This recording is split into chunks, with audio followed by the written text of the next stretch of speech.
नमस्कार दोस्तों, आपका स्वागत है अपनी हिंदी क्लास में। आज मैं सीबीएसई बोर्ड के कक्षा 10 के हिंदी पाठ्यक्रम में आने वाले पाठ साना साना हाथ जोड़ी के बारे में बताऊंगा और आज हम चर्चा करेंगे इसके प्रश्न अभ्यास के बारे में, जिसमें पहला ही प्रश्न दे रखा है कि झिलमिलाते सितारों की रोशनी में नहाया गंतोक लेखिका को किस तरह सम्मोहित कर रहा था। तो इसका जो हमने उत्तर बनाया है वो इस प्रकार है कि रात्रि के समय आसमान ऐसा प्रतीत हो रहा था मानो सारे तारे बिखरकर नीचे टिमटिमा रहे थे।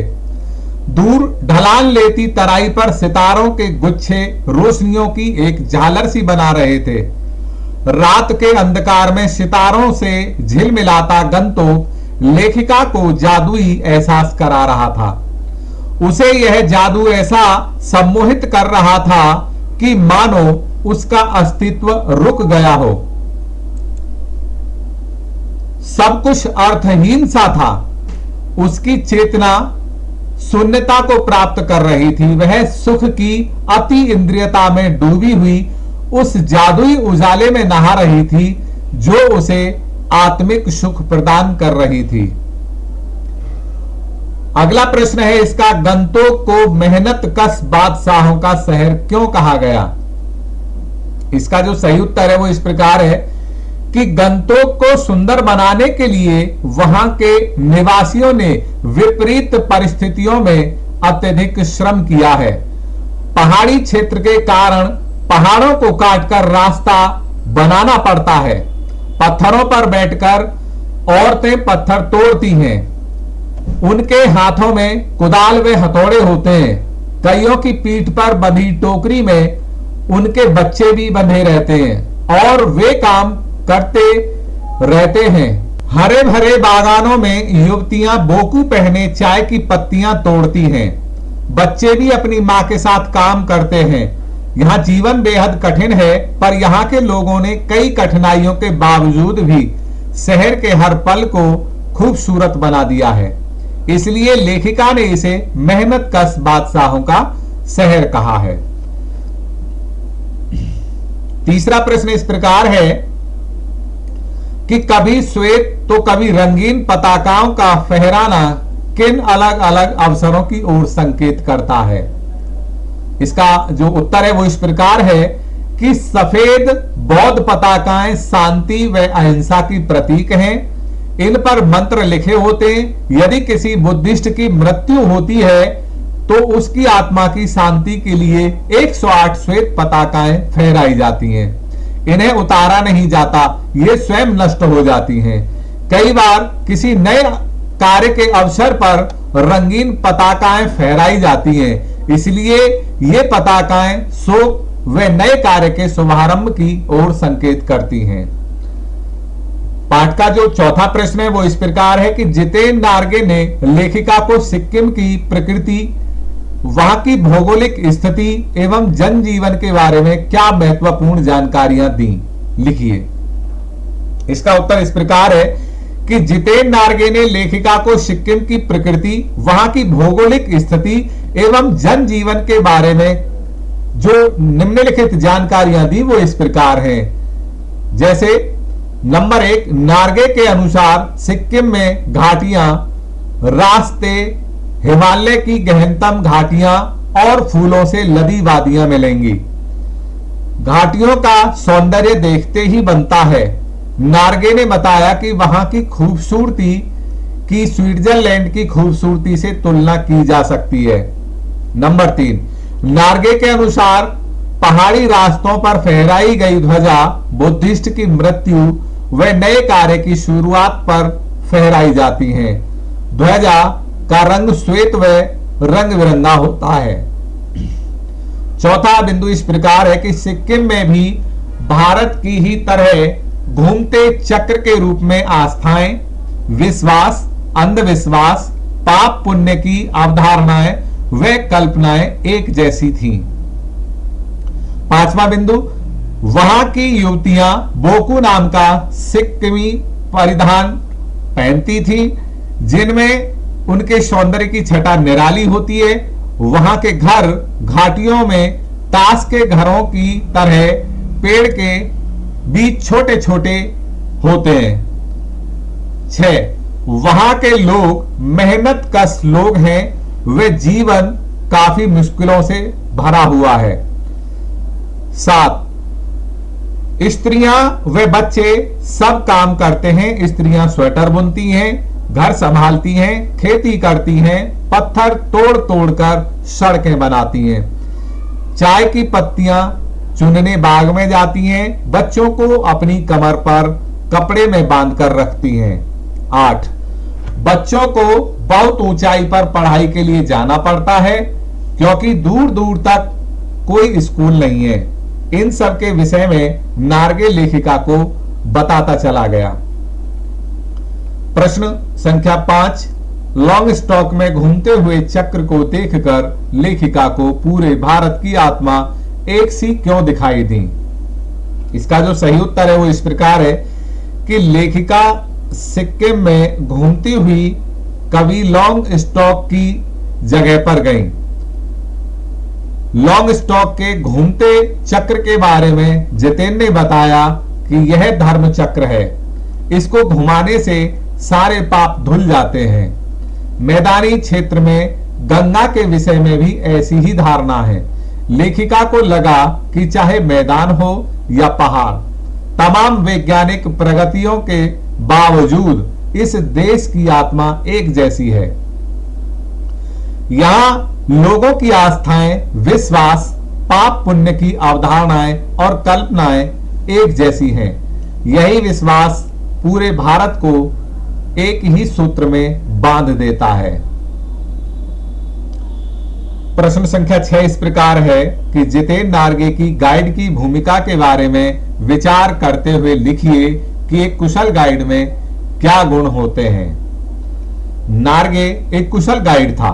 वह अपने पेशे के प्रति पूरा समर्पित था। उसे सिक्किम के हर कोने के विषय में भरपूर जानकारी प्राप्त थी, इसलिए वह एक अच्छा गाइड था। एक कुशल गाइड में निम्नलिखित गुणों का होना आवश्यक है। नंबर 1, एक गाइड अपने देश व इलाके के कोने कोने से भली भांति परिचित होता है, अर्थात उसे संपूर्ण जानकारी होनी चाहिए। नंबर 2, उसे वहां की भौगोलिक स्थिति, जलवायु व इतिहास की संपूर्ण जानकारी होनी चाहिए। नंबर 3, एक कुशल गाइड को चाहिए कि वो अपने भ्रमणकर्ता के हर प्रश्नों के उत्तर देने में सक्षम हो। नंबर 4, एक कुशल गाइड को अपनी विश्वसनीयता का विश्वास अपने भ्रमणकर्ता को दिलाना आवश्यक है, तभी वह एक आत्मीय रिश्ता कायम कर अपने कार्य को कर सकता है। नंबर 5, गाइड को कुशल व बुद्धिमान व्यक्ति होना आवश्यक है ताकि समय पड़ने पर वह विषम परिस्थितियों का सामना अपनी कुशलता व बुद्धिमानी से कर सके, वह अपने भ्रमणकर्ता की सुरक्षा कर सके। नंबर 6, एक कुशल गाइड की वाणी को प्रभावशाली होना आवश्यक है। इससे पूरी यात्रा प्रभावशाली बनती है और भ्रमणकर्ता की यात्रा में रुचि भी बनी रहती है। नंबर 7, वह यात्रियों को रास्ते में आने वाले दर्शनीय स्थलों की जानकारी देता रहे। नंबर 8, वहां के जनजीवन की दिनचर्या से अवगत कराए। नंबर 9, रास्ते में आए प्रत्येक दृश्य से पर्यटकों को अवगत कराए। पाठ का जो 7वां प्रश्न है वो इस प्रकार है कि इस यात्रा वृतांत में लेखिका ने हिमालय के जिन जिन रूपों का चित्र खींचा है उन्हें अपने शब्दों में लिखिए। इसका जो सही उत्तर है वो इस प्रकार है, इस यात्रा वृतांत में हिमालय के जिन जिन रूपों का चित्र खींचा है उन्हें अपने शब्दों में लिखिए। इस यात्रा वृतांत में लेखिका ने हिमालय के पल पल परिवर्तित होते रूप को देखा है। ज्यों-ज्यों ऊंचाई पर चढ़ते जाते हैं हिमालय विशाल से विशालतर होता चला जाता है। हिमालय कहीं चटक हरे रंग का मोटा कालीन ओढ़े हुए तो कहीं हल्का पीलापन लिए हुए प्रतीत होता है। चारों तरफ हिमालय की गहनतम वादियां और फूलों से लदी हुई घाटियां, कहीं प्लास्टर उखड़ी दीवार की तरह पथरीला, और देखते ही देखते सब कुछ समाप्त हो जाता है, मानो किसी ने जादू की छड़ी घुमा दी हो। कभी बादलों की मोटी चादर के रूप में सब कुछ बादल में दिखाई देता है, तो कभी कुछ और। कटाव से आगे बढ़ने पर पूरी तरह बर्फ से ढके पहाड़ दिख रहे थे। चारों तरफ दूध की धार की तरह दिखने वाले जल प्रपात थे, तो वहीं नीचे चांदी की तरह कौंध मारती तिस्ता नदी, जिसने लेखिका के हृदय को आनंद से भर दिया। स्वयं को इस पवित्र वातावरण में पाकर लेखिका भाव विभोर हो गई, जिसने उनके हृदय को काव्यमय बना दिया। 8वां प्रश्न इस प्रकार है कि प्रकृति उस अनंत और विराट स्वरूप को देखकर लेखिका को कैसी अनुभूति होती है। हिमालय का स्वरूप पल पल बदलता है। प्रकृति इतनी मनमोहक है कि लेखिका किसी बुत सी माया और छाया के खेल को देखती रह जाती है। इस वातावरण में उसको अद्भुत शांति प्राप्त हो रही थी। इन अद्भुत व अनूठे नजारों ने लेखिका को पल मात्र में ही जीवन की शक्ति का एहसास करा दिया। उसे ऐसा लगने लगा जैसे वह देश व काल की सरहदों से दूर बहती धारा बनकर बह रही हो और उसकी मन की अंदर जो सारा मैल और वासनाएं थी वो इस निर्मल धारा में बहकर नष्ट हो गई हों। प्रकृति के उस अनंत और विराट स्वरूप को देखकर लेखिका को लगा कि सारे परिदृश्य को वह अपने अंदर समेट ले। उसे ऐसा अनुभव होने लगा वह चिरकाल तक इसी तरह बहते हुए असीम आत्मीय सुख का अनुभव करती रहे। 9वां प्रश्न है, प्राकृतिक सौंदर्य के अलौकिक आनंद में डूबी लेखिका को कौन कौन से दृश्य झकझोर गए। लेखिका हिमालय यात्रा के दौरान प्राकृतिक सौंदर्य के अलौकिक आनंद में डूबी हुई थी, परंतु जीवन के कुछ सत्य जो वह इस आनंद में भूल चुकी थी, अकस्मात वहां के जनजीवन ने उसे झकझोर दिया। वहां कुछ पहाड़ती औरतें जो मार्ग बनाने के लिए पत्थरों पर बैठकर पत्थर तोड़ रही थीं, वे पत्थर तोड़कर संकरे रास्तों को चौड़ा कर रही थीं। उनके कोमल हाथों में कुदाल व हथौड़े से ठाठे अर्थात निशान पड़ गए थे। कईयों की पीठ पर बच्चे भी बंधे हुए थे। इनको देखकर लेखिका को बहुत दुख हुआ। वह सोचने लगी कि यह पहाड़ी औरतें अपनी जान की परवाह न करते हुए सैलानियों के भ्रमण तथा मनोरंजन के लिए हिमालय की इन दुर्गम घाटियों में मार्ग बनाने का कार्य कर रही हैं। 7-8 साल के बच्चों को रोज 3-3.5 किलोमीटर का सफर तय कर स्कूल पढ़ने जाना पड़ता है। यह देखकर लेखिका मन में सोचने लगी कि यहाँ के अलौकिक सौंदर्य के बीच भूख, मौत, दैन्य और जीजी विसा के बीच जंग जारी है। 10वां प्रश्न इस प्रकार है कि सैलानियों को प्रकृति की अलौकिक छटा का अनुभव करवाने में किन किन लोगों का योगदान होता है, उल्लेख करें। सैलानियों को प्रकृति की अलौकिक छटा का अनुभव कराने में सबसे बड़ा हाथ एक कुशल गाइड का होता है, जो अपनी जानकारी व अनुभव से सैलानियों को प्रकृति व स्थान के दर्शन कराता है। कुशल गाइड इस बात का ध्यान रखता है कि भ्रमणकर्ता की रुचि पूरी यात्रा में बनी रहे, ताकि भ्रमणकर्ता के भ्रमण करने का प्रयोजन सफल हो। अपने मित्रों में सह यात्रियों का साथ पाकर यात्रा और भी रोमांचकारी व आनंदमयी बन जाती है। वहां के स्थानीय निवासियों व जनजीवन का भी महत्वपूर्ण स्थान होता है। उनके द्वारा ही इस छटा के सौंदर्य को बल मिलता है, क्योंकि यदि ये ना हो तो वो स्थान नीरस व बेजान लगने लगते हैं तथा सरकारी लोग जो व्यवस्था में संलग्न अर्थात जुड़े हुए होते हैं, उनका महत्वपूर्ण योगदान होता है। कितना कम लेकर यह समाज को कितना अधिक वापस लौटा देती है, इस कथन के आधार पर स्पष्ट करें कि आम जनता की देश की आर्थिक प्रगति में क्या भूमिका है। इसका उत्तर है, पत्थरों पर बैठकर श्रमिक महिलाएं पत्थर तोड़ती हैं। उनके हाथों में कुदाल व हथौड़े होते हैं। कईयों की पीठ पर बंधी टोकरी में उनके बच्चे भी बंधे रहते हैं और वे काम करते रहते हैं। हरे भरे बागानों में युवतियां बोकू पहने चाय की पत्तियां तोड़ती हैं। बच्चे भी अपनी मां के साथ काम करते हैं। इन्हीं की भांति आम जनता भी अपनी मूलभूत आवश्यकताओं की पूर्ति के प्रयास से जीजीविसा अर्थात जीविका के रूप में देश और समाज के लिए बहुत कुछ करते हैं। सड़कें, पहाड़ी मार्ग, नदियों, पुल आदि बनाना, खेतों में अन्न उपजाना, कपड़ा बुनना, खानों, कारखानों में कार्य करके अपनी सेवाओं से राष्ट्र को आर्थिक सुदृढ़ता प्रदान करके उसकी रीढ़ की हड्डी को मजबूत बनाते हैं। हमारे देश की आम जनता जितना श्रम करती है उसे उसका आधा भी प्राप्त नहीं होता, परंतु फिर भी वो असाध्य कार्य को अपना कर्तव्य समझकर करते रहते हैं। वे समाज का कल्याण करते हैं, परंतु बदले में उन्हें स्वयं नाम मात्र का ही अंश प्राप्त होता है। देश की प्रगति का आधार यही आम जनता है, जिसके प्रति सकारात्मक आत्मीय भावना भी नहीं होती। यदि ये आम जनता ना हो तो देश की प्रगति का पहिया रुक जाएगा। आज की पीढ़ी द्वारा प्रकृति के साथ किस तरह का खिलवाड़ किया जा रहा है, इसे रोकने में आपकी क्या भूमिका होनी चाहिए? बहुत ही महत्वपूर्ण प्रश्न है, जिसका उत्तर इस प्रकार है। प्रकृति के साथ खिलवाड़ करने के क्रम में आज की पीढ़ी पहाड़ी स्थलों को अपना विहार स्थान बना रही है। इससे वहां गंदगी बढ़ रही है, पर्वत अपनी स्वाभाविक सुंदरता खो रहे हैं, कारखानों से निकलने वाले जल में खतरनाक केमिकल व रसायन होते हैं, जिसे नदी में प्रवाहित कर दिया जाता है। साथ में घरों से निकलने वाला जो दूषित जल है वो नदियों में ही जाता है, जिसके कारण हमारी नदियां लगातार दूषित हो रही हैं। वनों की अंधाधुंध कटाई से मृदा अर्थात मिट्टी का कटाव होने लगा है, जो बाढ़ को आमंत्रित कर रहा है।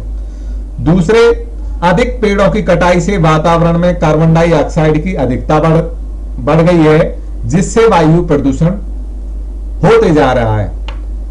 इसकी रोकथाम के लिए हमें निम्नलिखित भूमिका निभानी चाहिए। नंबर 1, हम सबको मिलकर अधिक से अधिक पेड़ लगाने चाहिए। नंबर 2, पेड़ों को काटने से रोकने के लिए उचित कदम उठाने चाहिए ताकि वातावरण की शुद्धता बनी रहे। नंबर 3, हमें नदियों की निर्मलता व स्वच्छता को बनाए रखने के लिए कारखानों से निकलने वाले प्रदूषित जल को नदियों में डालने से रोकना चाहिए। नंबर 4, नदियों की स्वच्छता बनाए रखने के लिए लोगों को जागरूकता के लिए अनेक कार्यक्रमों का आयोजन होना चाहिए। प्रश्न 13 इस प्रकार है। प्रदूषण के कारण स्नोफॉल में कमी का जिक्र किया गया है। प्रदूषण के और कौन कौन से दुष्परिणाम सामने आए हैं, लिखें। आज की पीढ़ी के द्वारा प्रकृति को प्रदूषित किया जा रहा है। प्रदूषण का मौसम पर असर साफ दिखाई देने लगा है। प्रदूषण के चलते जलवायु पर भी पूरा जो बुरा प्रभाव है वो पड़ रहा है। कहीं पर बारिश अधिक हो रही है तो किसी स्थान पर अप्रत्याशित रूप से सूखा पड़ रहा है। गर्मी के मौसम में गर्मी की अधिकता देखते बनती है। कई बार तो पारा अपने सारे रिकॉर्ड को तोड़ चुका होता है। सर्दियों के समय में या तो कम सर्दी पड़ती है या कभी सर्दी का पता ही नहीं चलता। ये सब प्रदूषण के कारण ही संभव हो रहा है। प्रदूषण के कारण वायुमंडल में कार्बन डाइऑक्साइड की अधिकता बढ़ गई है, जिसके कारण वायु प्रदूषित होती जा रही है। इससे सांस की अनेकों बीमारियां उत्पन्न होने लगी हैं। प्रदूषण के कारण पहाड़ी स्थानों का तापमान बढ़ गया है, जिससे स्नोफॉल कम हो गया है। ध्वनि प्रदूषण से शांति भंग होती है। ध्वनि प्रदूषण मानसिक अस्थिरता, बहरेपन तथा अनिद्रा जैसे रोगों का कारण बन रहा है। जल प्रदूषण के कारण स्वच्छ जल पीने को नहीं मिल पा रहा है और पेट संबंधी अनेकों बीमारियां उत्पन्न हो रही हैं। 14वां प्रश्न इस प्रकार है कि कटाव पर किसी दुकान का न होना उसके लिए वरदान है। इस कथन के पक्ष में अपनी राय व्यक्त कीजिए। कटाव पर किसी भी दुकान का न होना उसके लिए वरदान है, क्योंकि अभी यह पर्यटक स्थल नहीं बना है। यदि कोई दुकान होती तो वहां सैलानियों का अधिक आवागमन शुरू हो जाएगा और वे जमा होकर खाते पीते गंदगी फैलाते। इससे गंदगी तथा वहां पर वाहनों के अधिक प्रयोग से वायु में प्रदूषण बढ़ जाएगा। लेखिका को केवल यही स्थान मिला जहां पर वह स्नोफॉल देख पाई। इसका कारण यही था कि वहां प्रदूषण नहीं था। अतः कटाव पर किसी भी दुकान का न होना उसके लिए एक प्रकार से वरदान ही है। 15वां प्रश्न इस प्रकार है कि प्रकृति ने जल संचय की व्यवस्था किस प्रकार की है। प्रकृति ने जल संचय की व्यवस्था नायाब ढंग से की है। प्रकृति सर्दियों में बर्फ के रूप में जल संग्रह कर लेती है और गर्मियों में पानी के लिए जब त्राही त्राही मचती है तो उस समय यही बर्फ शिलाएं पिघलकर जलधारा बन के नदियों को भर देती हैं। नदियों के रूप में बहती यह जलधारा अपने किनारे बसे नगर तथा गांव में जल संसाधन के रूप में तथा नहरों के द्वारा एक विस्तृत क्षेत्र में सिंचाई करती हैं और अंत में सागर में जाकर मिल जाती हैं। सागर से फिर से वाष्प के रूप में जल चक्र की शुरुआत होती है। सचमुच प्रकृति ने जल संचय की कितनी अद्भुत व्यवस्था की है। 16वां और अंतिम प्रश्न इस प्रकार है कि देश की सीमा पर बैठे फौजी किस तरह की कठिनाइयों से जूझते हैं, उनके प्रति हमारा क्या उत्तरदायित्व होना चाहिए। साना साना हाथ जोड़ पाठ में देश की सीमा पर तैनात फौजियों की चर्चा की गई है। वस्तुतः सैनिक अपने उत्तरदायित्व का निर्वाह ईमानदारी, समर्पण तथा अनुशासन से करते हैं। सैनिक देश की सीमाओं की रक्षा के लिए कटिबद्ध रहते हैं। देश की सीमा पर बैठे फौजी प्रकृति के प्रकोप को सहन करते हैं। हमारे सैनिकों फौजी भाइयों को उन बर्फ से भरी ठंड में ठिठुरना पड़ता है जहां पर तापमान 0 से भी नीचे गिर जाता है। वहां नसों में खून को जमा देने वाली ठंड होती है। वह वहां सीमा की रक्षा के लिए तैनात रहते हैं और हम आराम से अपने घरों पर बैठे रहते हैं। ये जवान हर पल कठिनाइयों से जूझते हैं और अपनी जान हथेली पर रखकर जीते हैं। हमें सदा उनकी सलामती की दुआ करनी चाहिए। उनके परिवार वालों के साथ हमेशा सहानुभूति, प्यार व सम्मान के साथ पेश आना चाहिए। तो दोस्तों, इस पाठ के जो प्रश्न उत्तर हैं यहीं पर समाप्त होते हैं। इस पाठ की जो व्याख्या है वो मैंने अपने इस चैनल पर डाल रखी है। लगातार मेरे चैनल पर बने रहिए। मैं इस पाठ की बहुवैकल्पिक सीरीज जो है उसको बनाने वाला हूं और अगर मेरा चैनल सब्सक्राइब नहीं किया है, चैनल को सब्सक्राइब कीजिए, वीडियो को लाइक कीजिए और अपने दोस्तों के पास शेयर कीजिए।